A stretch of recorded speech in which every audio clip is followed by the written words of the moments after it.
Attorney Brenda Pimentel. The other thing that we hear in the news, of course, is the welfare of the seafarers. That's been big news lately. But I'm a little confused about what really is going on, because there was, I guess, the report that came out that the Philippines might be blacklisted, but it turns out Marina was saying this is not a new issue after all, but actually it's been an ongoing concern. But maybe to start us off, help us understand what is the problem with regard to our seafarers. What should we be looking at? Well, the problem arises in the way we have implemented an international convention, Okay. which is the STC. We call it International Standards for the Training, Certification, and Watchkeeping of Seafarers. SCTW. So, that convention sets the minimum standard for all seafarers. For me, it meant leveling the playing field. Okay. Because whatever your nationality be, Right. you earn that entitlement to be hired by the European flag states, by Japan, the big ship-owning countries.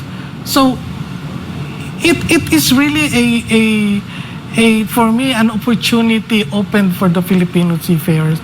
However, the convention also requires a whitelisting. Okay. Meaning, you will be audited, or you have to come up with some sets of requirements set by IMO for you to be whitelisted. So if you are not in the whitelist, Okay. no flag state will hire your seafarers. Okay. Okay.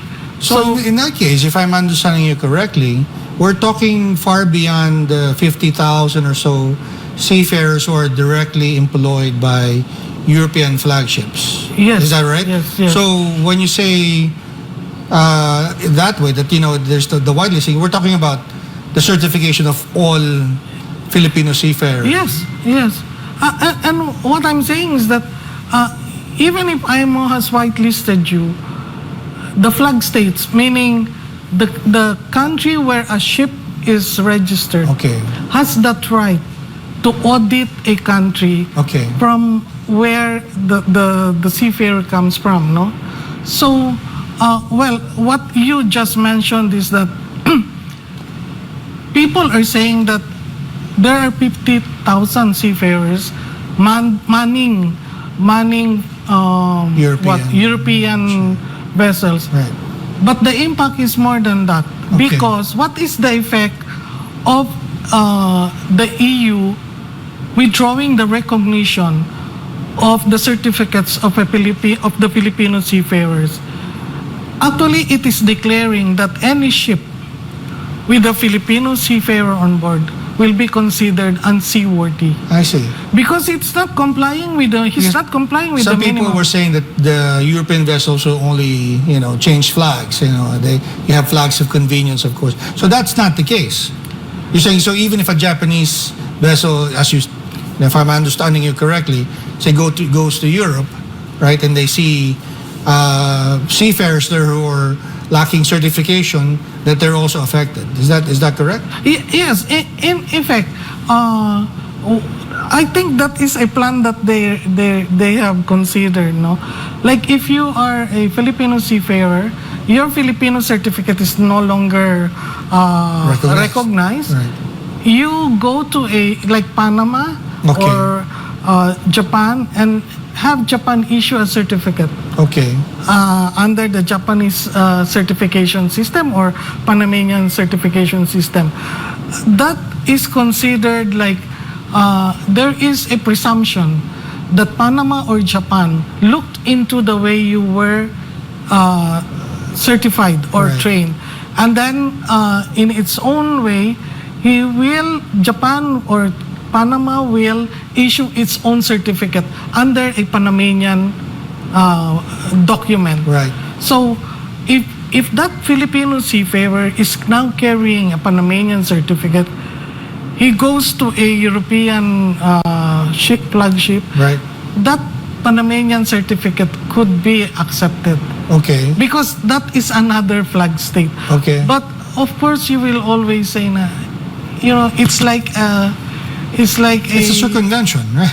in a way, but it's also an admission that maybe there are certain systems that are acceptable for these flag states, that they recognize our way of doing things for the STCW. I'm saying that we are not that bad. Okay. Except that probably the way we have communicated Okay. our implementation, maybe there are probably certain seafarers or schools or training centers that did not match the requirements of, say, For safety. say European countries. Right.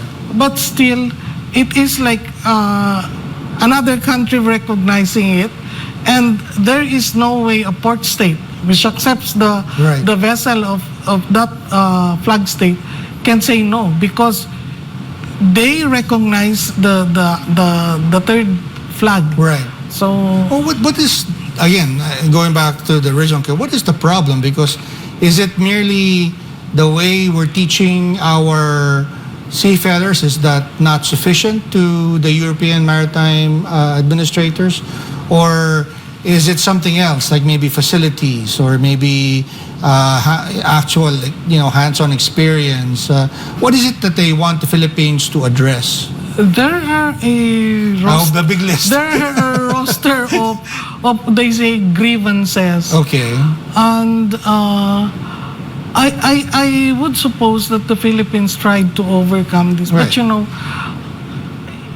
it's difficult to really respond to this unless the Philippines itself is clear on what its objectives are Okay. in implementing STCW. Okay.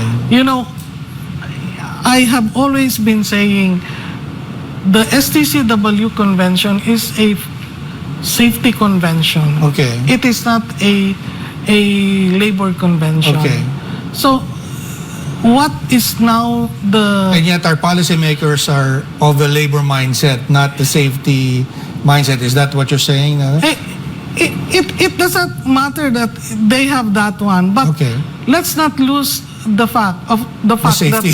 that it's safety. Yeah. So when this is my favorite mantra, when a nurse takes on a nursing course, her mind or his mind is on, even the teachers, Right. is to save lives. Patient, yeah.